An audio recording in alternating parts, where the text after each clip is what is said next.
এখানে দুই ধরনের দুইটি যন্ত্রকৌশল বা মেকানিজম রয়েছে। এগুলো এক ধরনের রেডিয়াল ক্যাম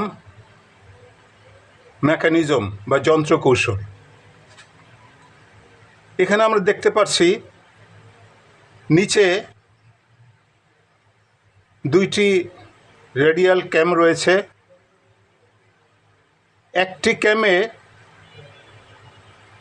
এই সার্কেল বা রাউন্ডের সাথে বাড়তি একটি জায়গা রয়েছে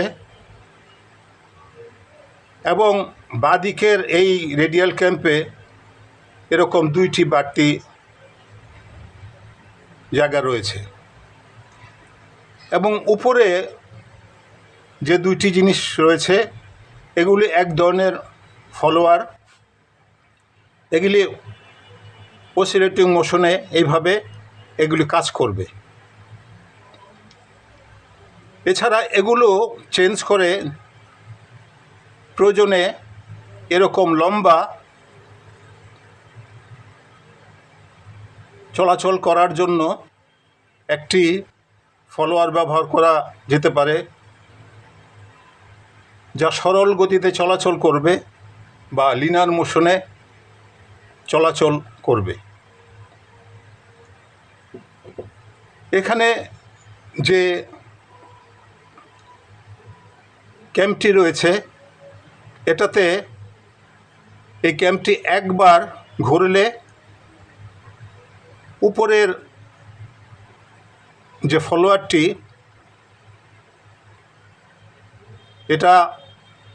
এটা ডানের বাঁয়ের মাথাটি একবার ওঠানামা করবে, দেখতে পাচ্ছি। এবং এই ফলোয়ারটি এটা একবার ঘুরলে উপরের ফলোয়ারের ডানের মাথাটি দুইবার ওঠানামা করবে। এইভাবে এই ক্যাম মেকানিজমগুলো কাজ করবে। ধন্যবাদ ভিডিওটি দেখার জন্য।